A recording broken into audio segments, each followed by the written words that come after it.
Tonight on Here and Now, an early morning death in Labrador. A home in Happy Valley Goose Bay roped off from the public as police investigate an apparent homicide. We are at the point of imminent collapse for the doctoral residency program, unfortunately.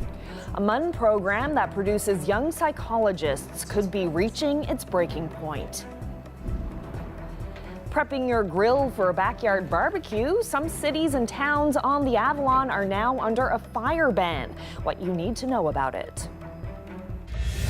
This is CBC Here and Now.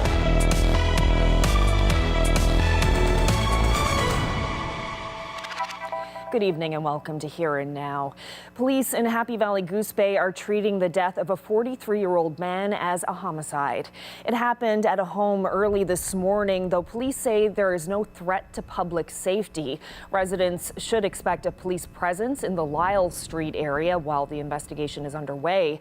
The local RCMP detachment is working with the Forensic Identification Section, Labrador General Investigation Services, as well as the Office of the Chief Medical Examiner. Police are asking anyone with information to contact the local detachment or Crime Stoppers.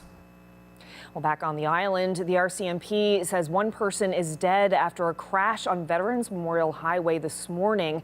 The vehicle crashed around 7 a.m. between the Bay Roberts and North River exits.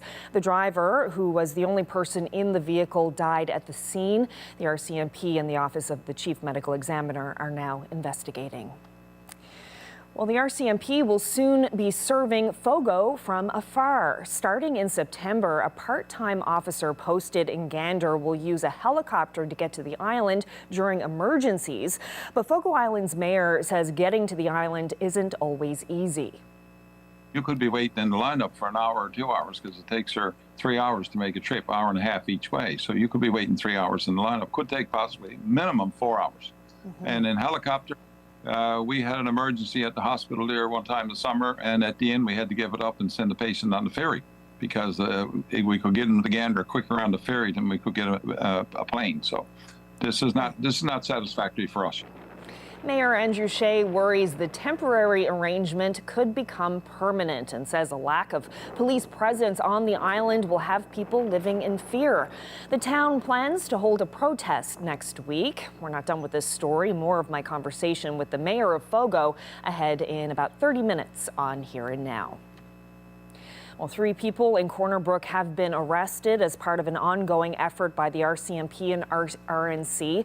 A 30-year-old man, a 29-year-old man, and a 26-year-old woman are charged with possession of cocaine for the purpose of trafficking. Police seized a quantity of cocaine, cash, and other items from a home and vehicle in Corner Brook.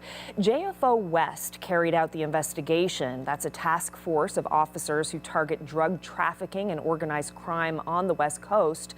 Police have been warning about a fentanyl-tainted drug supply in the province after 11 apparent cocaine-related deaths in the last month. And there are warnings tonight that another blow is coming to the future of psychology services in this province. Memorial University's Faculty Association has written a letter to the Premier warning that the pre-doctoral residency program is in jeopardy.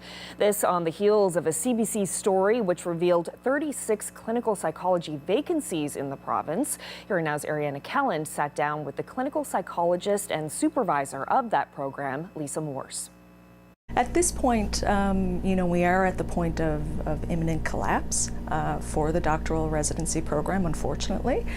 We've been sounding the alarm for a few years now, and increasingly as we get closer to our reaccreditation visit.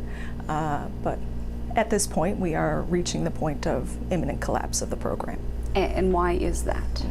It comes down to staffing. So to train doctoral level psychologists at the resident level, it requires doctoral level registered psychologists. And we're fortunate to have those folks on our faculty here. But unfortunately, we have a number of permanent counseling faculty positions that have been vacant since 2019 and 2020. And we've repeatedly requested permission to fill those positions, but each of those requests have been denied so far. Are you told why they're being denied? We aren't given a lot of information. The message I've received is that there's a hesitance to invest in the counseling faculty in the long term, and that other models of service are being considered. To make it clear, though, no other model of service would be sufficient to train doctoral residents because of the requirement for registered psychologists to be the ones supervising them. If these positions are not filled, will you be able to get accreditation? And if not, can it operate without accreditation? It isn't an option for us to be able to sustain the program and meet our ethical obligations as psychologists training future psychologists without meeting a minimum faculty complement. So we've already reduced our number of residents this year for the first time in my memory by one position because we were so thin on the ground. Beyond that, we really need to share with the accreditors that we're not in a position to be sustainable moving forward. Accreditation for psychologists, accreditation for an internship or residency is a really important component. So it's an international match process, very similar to what physician residents would go through. And I'd say it's just as important, as accreditation in our medical school. So without that, I can't see us as a center wanting to move forward with a subpar training program, given that we've been able to operate at that level of excellence for decades now. It would be a massive loss. Well, MUN Vice President Jennifer Lokash is responding to some of those concerns, saying in a statement that the university is launching an external review of the program. She writes, "We will undertake this work immediately and act accordingly to maintain program accreditation. Memorial remains committed to continuing its long-standing accreditation status." Well, a fire ban is in effect for the cities of St. John's and Mount Pearl, as well as the towns of Paradise and Portugal Cove St. Phillips. The ban will last at least 7 days. It means backyard fire pits, chimneys, charcoal barbecues, and open fires are all prohibited. Propane fire pits and barbecues are allowed. However, the fire departments warn that people should keep a fire extinguisher handy if they plan on using them. Residents of St. John's can expect an update on the ban next Friday, August 11th.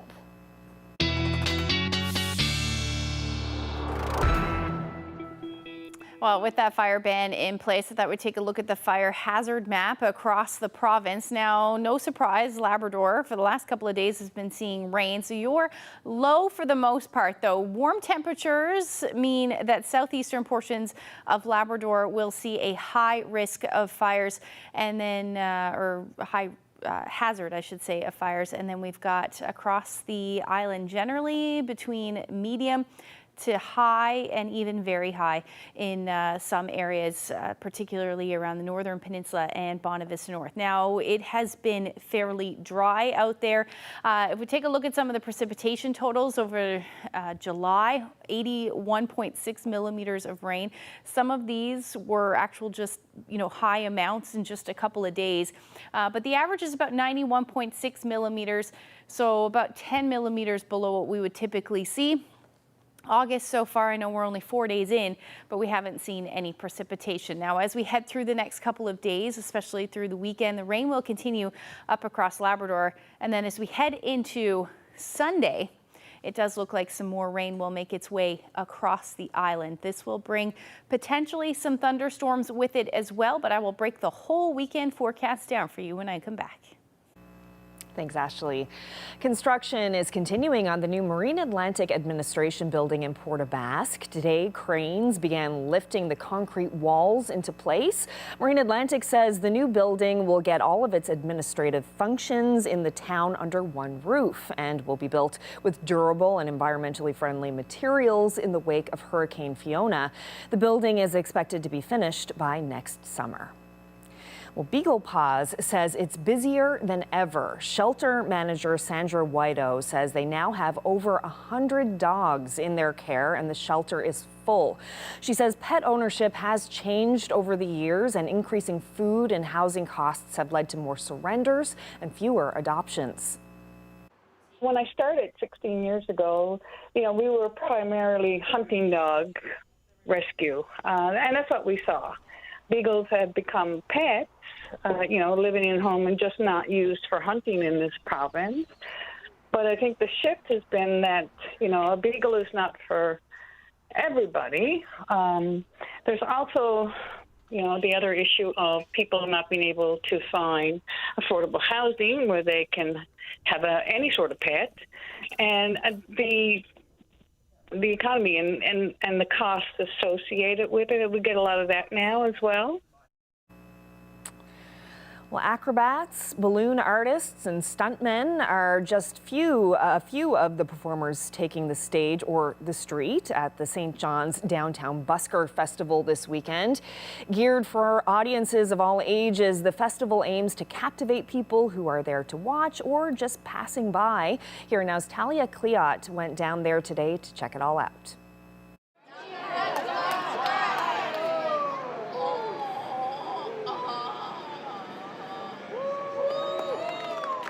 Yeah, it was crazy. I thought she was going to die a couple times.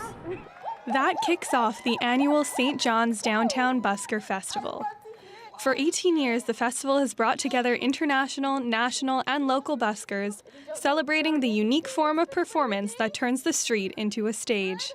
We see some of the same people over and over again, and people who were once kids that are now, grown up and even have their own families. So it's an amazing experience to meet all the residents, the tourists, and see the performers. And again, it's just a really fun, family-oriented weekend.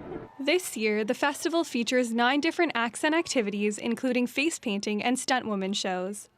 And the buskers are just jumping for joy to thrill the crowds with their performances. You create theater on the street. There's people who have no idea what's happening, and they just stumble upon, they're like, did that lady just swallow a sword? And it's just they get to see history, circus history, and it continues right here in the street. And it's so nice to be able to bring that to people, whether they expect it's going to happen or not. The buskers are performing at 3 different locations: Water Street East at Solomon's Lane, also known as the Fun Zone, the Scotia Centre, and across from the War Memorial on Duckworth Street. They're expecting about 20,000 spectators over the course of the weekend. It is a really fun experience to be on the road watching people perform.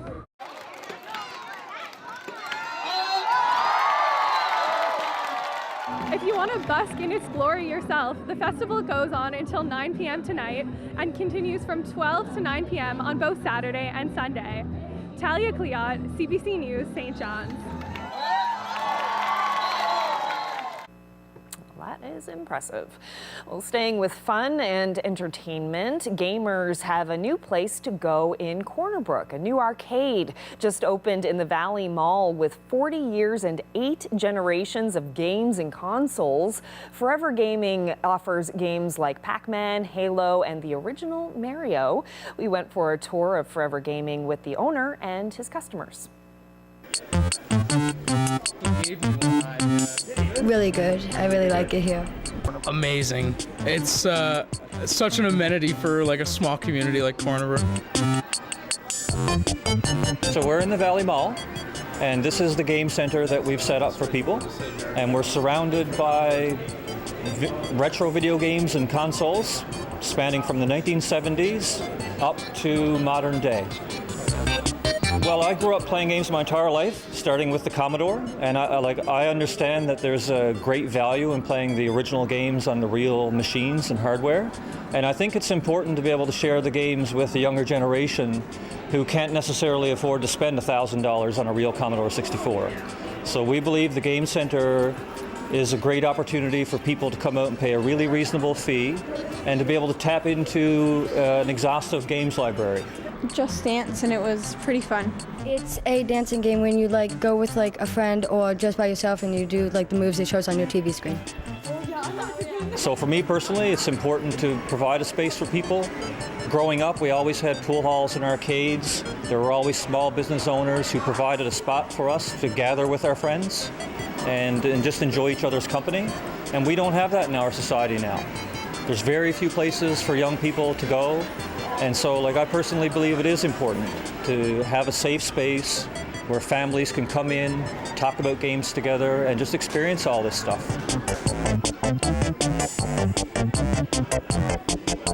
When I look around here and I see little kids enjoying those games and revisiting the classics, it makes me glad to see the new generation. I didn't grow up with a lot of these. I found them on my own. I like that other people are doing the same.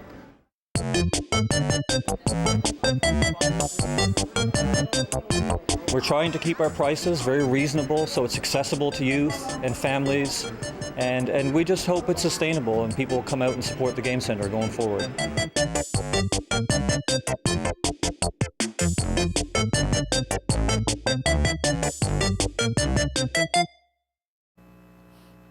Well, every town has its own local folklore, little bits of history that make its way into the fabric of the community. Sometimes it's a superstition or a tradition. In the case of Gander, it's a word, slew. CBC's Sherry Wheeler moved to Gander a few weeks ago and wanted to get to the bottom of this bit of Gander slang. She started by visiting the International Lounge, where it's inspired a signature cocktail for Gander's Festival of Flight. We're going to be making a slewberry sour today. I'm not from Gander, so the Festival of Flight and all things Gander, all brand new to me, especially the word slew. So I know slew is a Gander word. It's Gander slang. Yeah, what does it mean? Not quite sure. Well, I did get to try a delicious drink, the slewberry sour, but I'm no further ahead of figuring out what exactly slew means. But I think I know someone who can help me out. I'd like to talk to the mayor. Hello.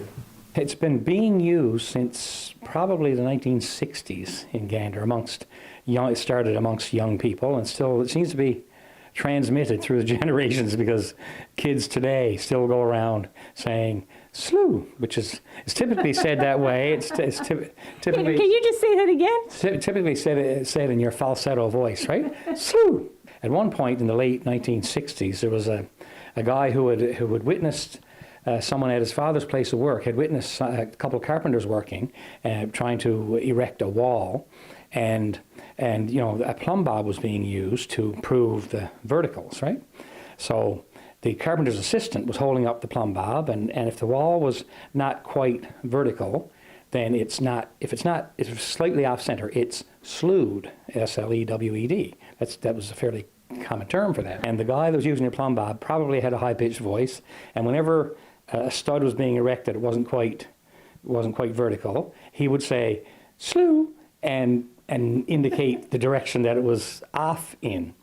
And so this guy got quite a kick out of this, and was standing around with his buddies one day, and then it sort of caught on with them, and has gone on from there. So it's very specific to Gander. It's used as both it's a greeting, a salutation, it's a see you later, and sometimes it's just something you indicate as you're passing by somebody, you know? Can you teach me how to say it right? Just use your falsetto, you know? It's not slew, it's slew.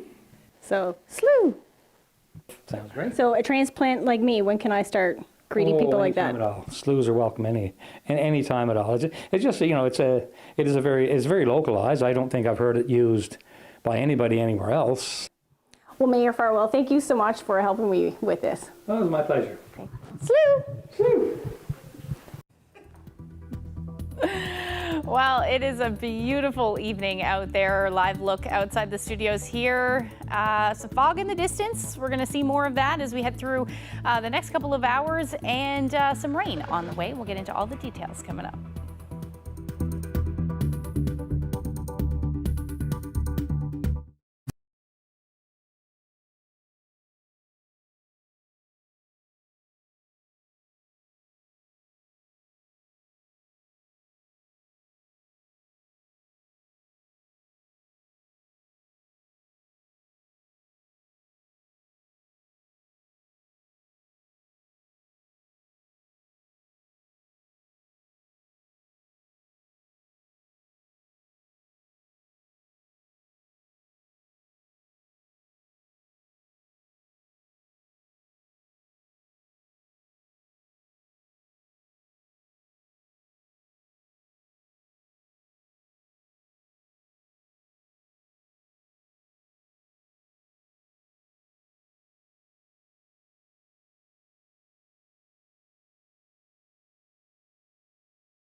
Well, Ashley, a stunning day in St. John's. A great way to kick off the weekend. Not sure how it's looking in the rest of the province, but it's lovely here.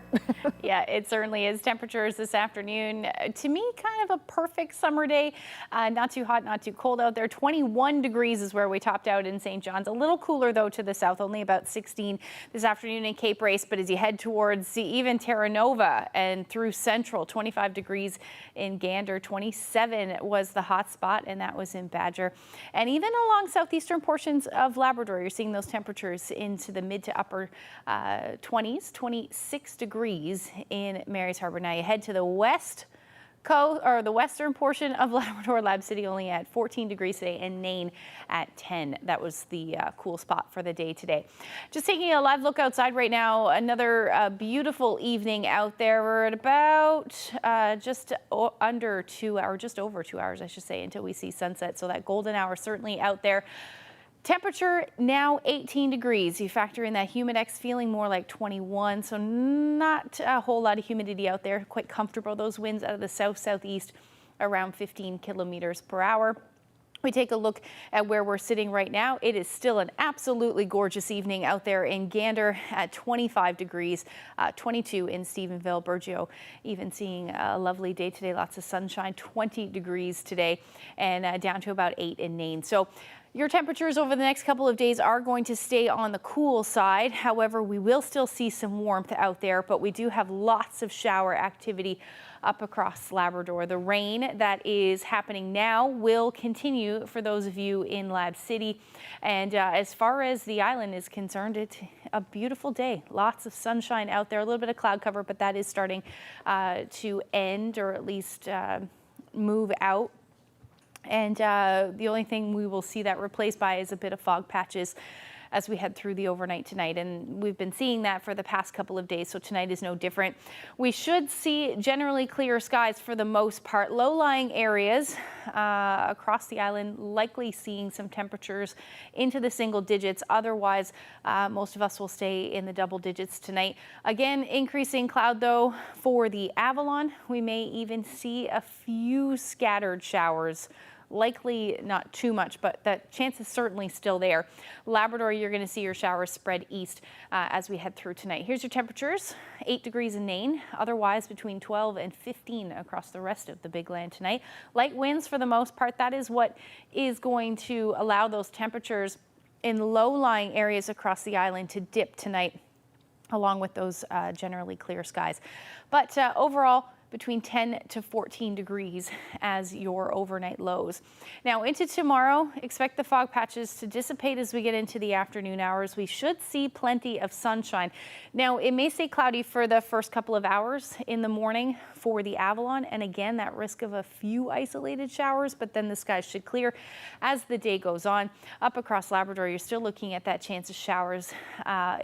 It will taper to showers, but then move back in again into the evening hours for those of you in Lab West, which will be periods of rain through the day. And then we're going to start to talk about that chance of showers along the south coast of the island, particularly the southwest to start. You'll see that chance of showers as we get into the early morning hours spread across the island, or the south coast of the island anyway. And then as we get into the afternoon on Sunday, we will start to see those showers.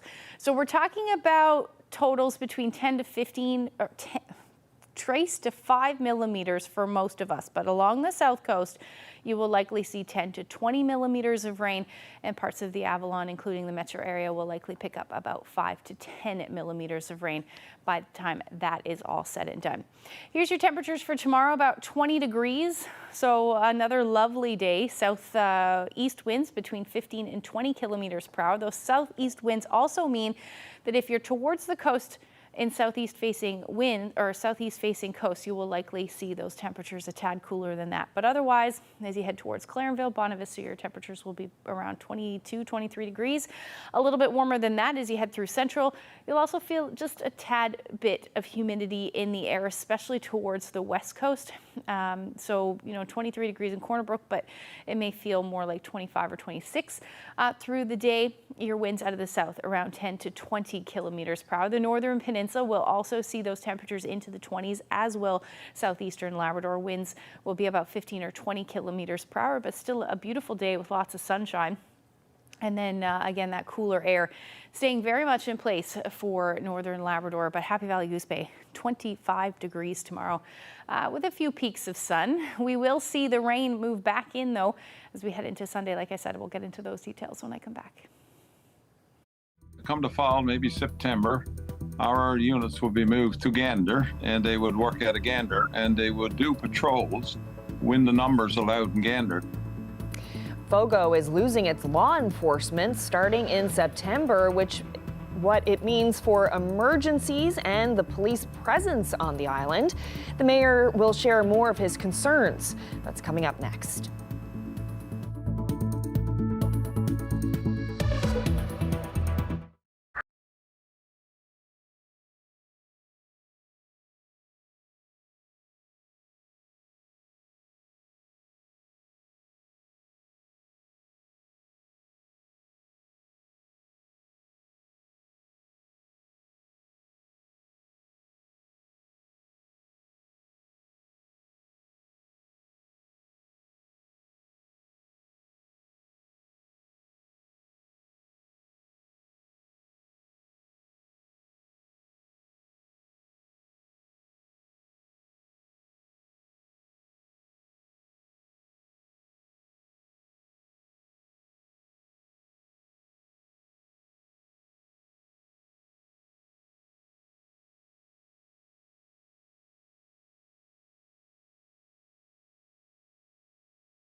What happens when an island with just over 2,000 residents loses its police force?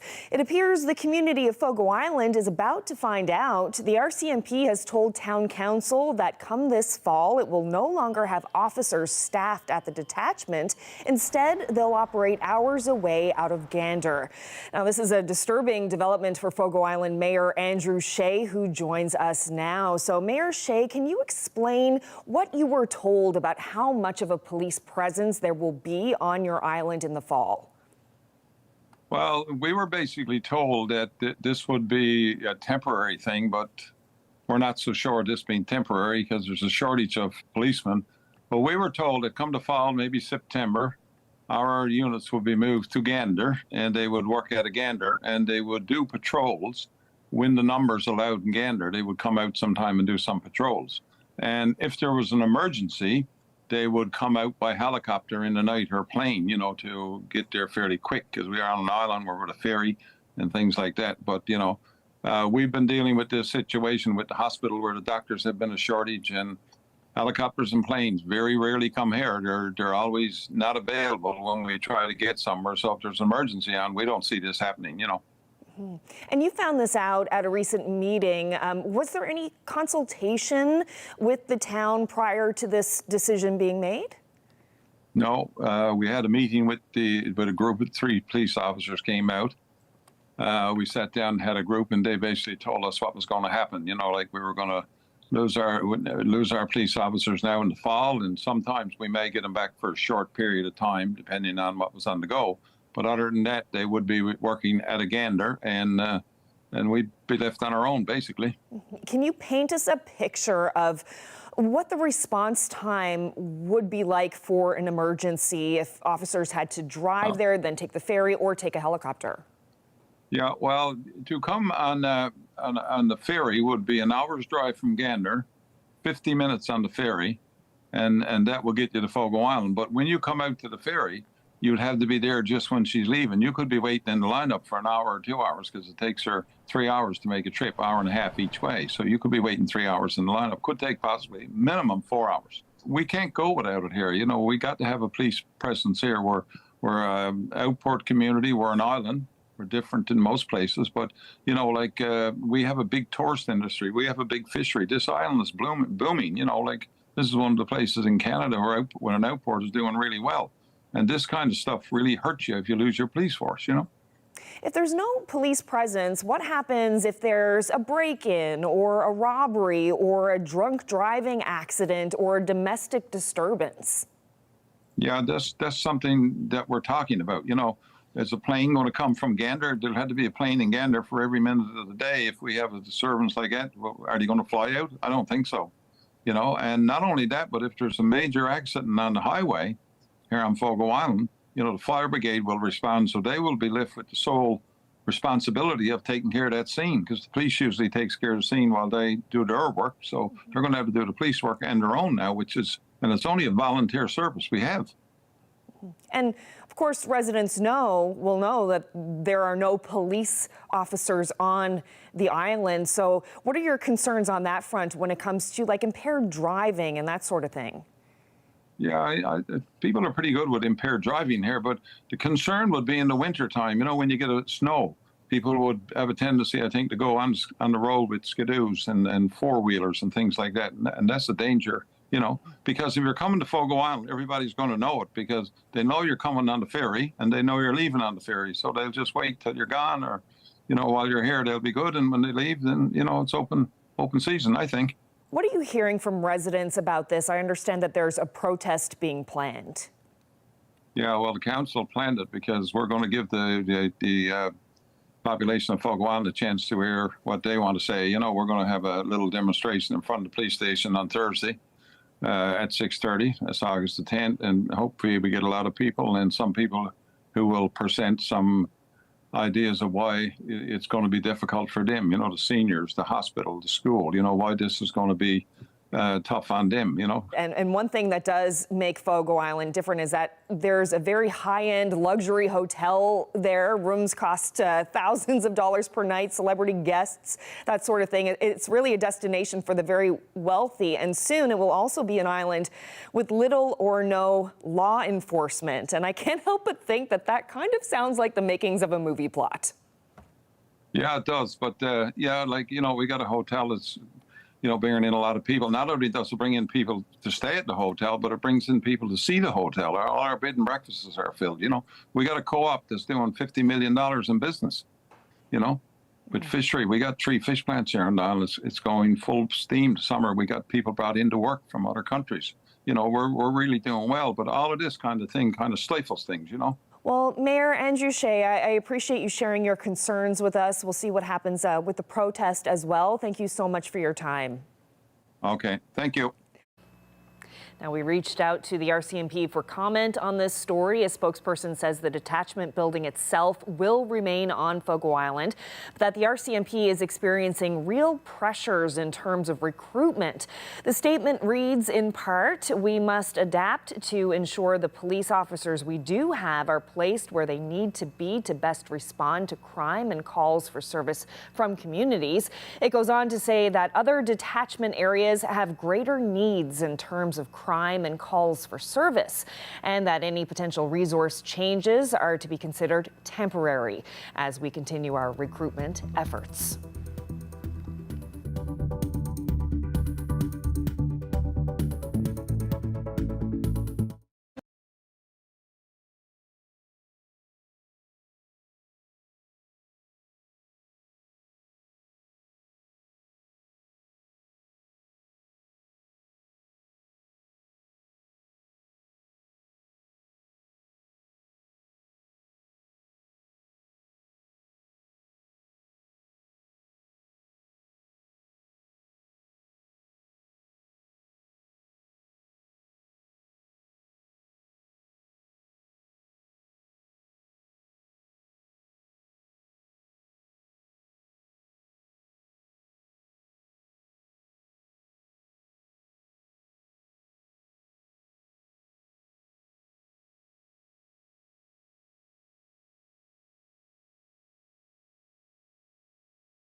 Gold coins, jewelry, even teeth. There's a new traveling exhibit at the Rooms showcasing some interesting discoveries buried in the deep depths of the ocean and in other archaeological sites in the province. CBC Radio's Martin Jones swung by for a look. When our staff talked about what summer show we wanted to bring to our visitors this summer, we actually decided that archaeology was going to be a great topic. the exhibition goes right across the province to Rigolet and Labrador, to Avilic, I hope I said that right, yeah. Where we talk about melting permafrost and the impact of that on archaeological sites. And a site's really close to home too, so we want to talk about some places that people can explore close to St. John's, like Cupid's Cove Plantation, which is a provincial historic site, and also Colony of Avalon and Fairland, where people can go and see archaeologists at work this summer. Some of the themes that we talk about in this show, they range from the more traditional land-based archaeological collections and sites, and then we go run the gamut from, like I said, land-based archaeology to underwater archaeology to things like climate change that are affecting archaeological sites. All right, so this is one of the showcases here at the exhibit. Why is this a good starting point for us today? We really wanted to profile this gold coin that was found fairly recently. It was in the media, and we knew that people really wanted to see it. You know, once you find out about it, you kind of want to see the original object. It dates from the 1420s. This person found it accidentally, and instead of tucking it away for themselves and for nobody else to see, then they actually contacted the Provincial Archaeology Office. They did the right thing, and now it's on display for all of us to see and share. There's just one more piece of the puzzle of this province's story that we now know about because they shared that information with us. So there's a bit of an ick factor with this case because one of the finds that happened was actually human teeth, and they're from the 1800s, and they probably came from a jeweler who at the time, you know, there weren't dentists around, so if you had a sore tooth, you would go to the jeweler or sometimes a barber, and they would extract a tooth and would just go in the sewer and be washed out. So some poor archaeologist found a big pile of human teeth, and we now have them on display. So it is one of the kind of notable items that I think people will be attracted to or maybe repelled by. Lori, this one's called Climate Change and Archaeology. Talk a little bit about what's inside this exhibit. Well, you see here, some of these artifacts are from an archaeological site in northern Labrador called Avilic, and it dates to about 1,500 years ago. So these objects are made of fur and wood and bone, which normally would not last in underground context. But because they were found and preserved in permafrost, they were able to survive the underground environment. Unfortunately, due to climate change, the temperatures are rising and that permafrost is melting. These types of objects are in danger of being lost forever. So we're really lucky that we do have these kinds of organic objects that help tell the story of the people that lived in that area.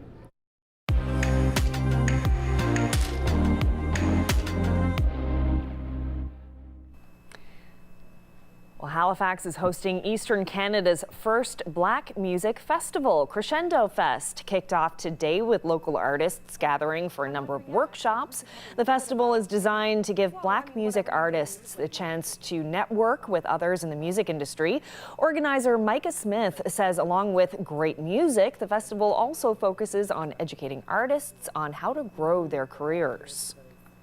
Artist development is huge, you know, for the furtherment of your career. So it was really important for me to make sure we had some folks in, Black music industry professionals, to really pour into us. You know, they've been sort of through the same journeys that we have, so they know where we're coming from, and they'll be able to show us a little bit better how we can get there and achieve those goals.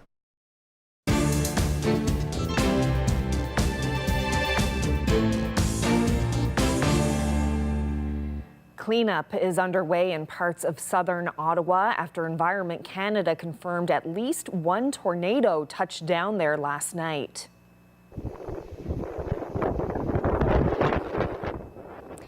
It happened around 7 p.m. local time near Metcalfe. That's a small community about 30 kilometers south of downtown. A heavy thunderstorm was sweeping through the region at the time, pounding the area with ping-pong-sized hail. It toppled fences and downed trees and power lines. There are no reports of injuries associated with that storm. It marks the 5th tornado to hit eastern Ontario so far this season. And a new study has found ocean temperatures have hit an all-time high, and scientists are sounding the alarm about the dire implications for the planet. This week, the average daily sea surface temperature beat a record set in 2016, according to an EU climate change service. Oceans are a critical climate regulator because they soak up heat. They also produce half of the Earth's oxygen and influence weather. Warmer waters mean less capacity to absorb CO2, and that means more gases stay in the atmosphere. Hotter seas can also affect marine life and disrupt food chains. One of the worst affected areas is the Gulf of Mexico off the Florida Keys. A group of medical researchers is calling for an increase in the age when body checking is allowed in hockey. They want the sport's governing body, Hockey Canada, to implement a standard age of 15 right across the country. Literature is clear that how important sport is for mental, physical, emotional development in kids.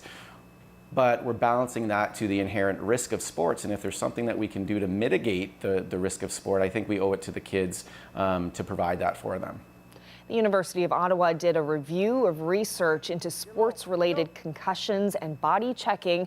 It shows that the earlier body checking is allowed, the more injuries there are. And there's a link between early head injuries and the severity of concussions later in life. For many hockey fans, checking is an integral part of the game. Some say early exposure to body checking better prepares players to withstand injuries later in life. However, the review found that eliminating body checking could decrease concussion rates in Canada by 20 to 90% in all age groups.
Well, it's Friday, so let's find out who's celebrating. Congratulations to Pleeman and Sadie Rimmer from Lewisport, who are celebrating their 67th wedding anniversary.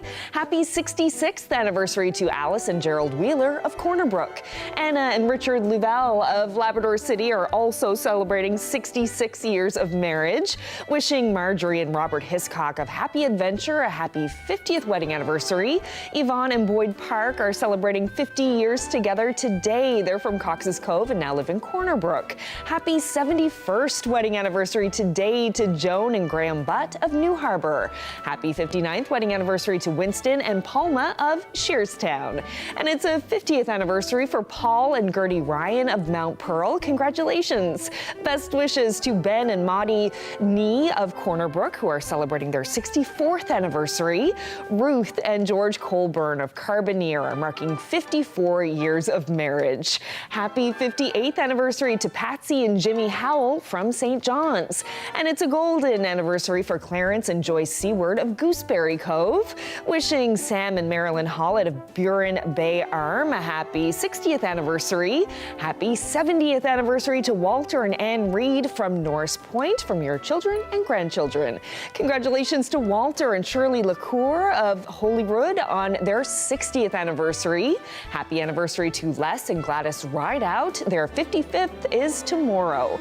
Anniversary greetings going out to Harold and Penny Duffett of Catalina. They've been married for 62 years. Happy 60th anniversary to Roy and Carol Weir from Little Bay Islands, now living in Paradise. Congratulations to Max and Phyllis Kirby of St. John's, who recently celebrated their 60th wedding anniversary. Happy 55th anniversary to Alonzo and Evelyn Watkins in Summerford. Wishing Dot and Dave Gray a happy anniversary. They've been married for 55 years. Happy 59th anniversary to Percy and Alice Brown of Little Harbor East. Best wishes from family and friends. Now to some birthdays. Julia Verge just celebrated her 96th birthday with family. She's in Hickman's Harbor. Happy 93rd birthday to Graham Chubbs from St. Louis, Labrador, now in Forteau. Wishing Rita Squires of St. Philip's a happy 92nd birthday. Birthday wishes going out to Ronald Holloway of Port Blandford, who's celebrating his 91st. Bernice Hendrigan of St. Lawrence just turned 92. Hope you had a great day. Happy 95th birthday today to William Squires of Sibley's Cove. Wishing Don Sweetapple a happy 96th birthday. He's from Glovertown and now lives in Gander. Cyril Troke turns 90 tomorrow. Hope you have a wonderful birthday, and happy birthday to Leah Day, who will be celebrating her 93rd birthday in CBS on Sunday. Greetings from family and friends.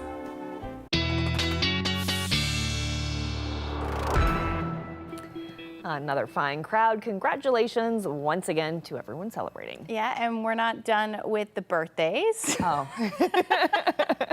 It's also your birthday today. Birthday, yes. You had a beautiful day for it. It was gorgeous. What a fantastic way to start the weekend. I guess, though, we should probably get out and enjoy it while we can, because it's taken a bit of a turn, right? A little bit of a turn temperature-wise for sure, and also some showers will move in as we head towards Sunday, but much needed rain, so I don't think any of us are going to complain about that, that's for sure. Let's take a look at what's going to happen as we head into Saturday evening and then eventually into Sunday morning. There's those showers just to the south coast of the island, and they're going to work their way a little bit further north as we head through the day. Now, there is the risk at this point anyway that we will see some thunderstorms with this one, particularly along the south coast of the island, but maybe even the Avalon as well. So we do have a couple days to see that play out. But for now, that is what it's looking like. And like I said, those showers will move north into the evening hours. Northern Peninsula, you won't see them until later on in the evening for your Sunday. Now, as far as those temperatures are concerned, this is when we start to see that drop in temperatures. The reason for that, winds will be onshore or easterly winds. It'll bring those cooler temperatures right along with it. So 16, 17 degrees through the day on Sunday. Same thing for the Northern Peninsula, but you will see some sunshine, like I said, and we're going to hang on to some of that warmth up across central and coastal areas of Labrador, southeastern portions of Labrador, around 25 degrees for Cartwright. Otherwise, Nain, again, like I said, you're going to stay into that cold pattern for the next couple of days. Sunday evening into Monday, this area of low pressure is essentially going to stick around, so it's going to be a wet Monday as well. Showers generally, though, most of the rain will fall on Sunday. But it is still going to be onshore winds again along the northeast coast, and that does mean those cooler temperatures will stick around. Labrador, you're looking at some clearing as we head into the evening hours, especially towards the coast, but Lab West, you will hang on to that chance of showers. Here's your temperatures again, much different story in Cartwright. Down to 16 degrees for Monday. You're going to continue with that trend. Couple degrees warmer, though, for areas through central, 18, 19 degrees as you head towards the west coast. Port of Ask will hover around 21. And again, that's because you're in that offshore flow along the south coast of the island. It should actually be a pretty nice Monday. And then Lab City, you'll be back up to the 20-degree mark. Now, the long-range forecast does show some drying as we get into Wednesday. Some sunshine at this point, but 18 degrees. So between 17 and 18, this is a couple degrees below where we should be sitting this time of year, but the overnight lows will still be between 10 and 14 degrees. And then for central Newfoundland, you're looking at showers through Tuesday. Wednesday looks like cloudy periods, 21 for Tuesday, Wednesday.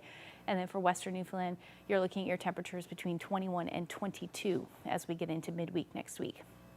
Eastern Labrador, showers will return for Tuesday, certainly into Wednesday, but your temperatures will basically be flip-flopping between 21 and 24 or 25, and then for Western Labrador into the teens, upper teens though, as we get into midweek. Now this shot I thought was lovely. Oh, wow. Can't tell if it's a drone. I'm pretty sure it's a drone, but it could just be a high point. But anyway, this is a lovely day in Howley. John shared this lovely shot. Thank you so much for that. And if you have any weather photos that you'd like to share with us, if you're out and about this weekend, you can send them to Facebook. But the best place is nlphotos@cbc.ca. Oh, that's a great shot. I must say the weather is really taking a turn. I'm taking a little staycation next week, and now we're down to the teens. It's okay. The sun's out for some of it, so it'll feel be nice. comfortable, Exactly. you know, it'll be fine. Yeah. Good for the garden, bit of rain. Heather Gillis will be in for me next week. Yeah. Well, that's it for us on this Friday night. Hope you have a great weekend. Good night.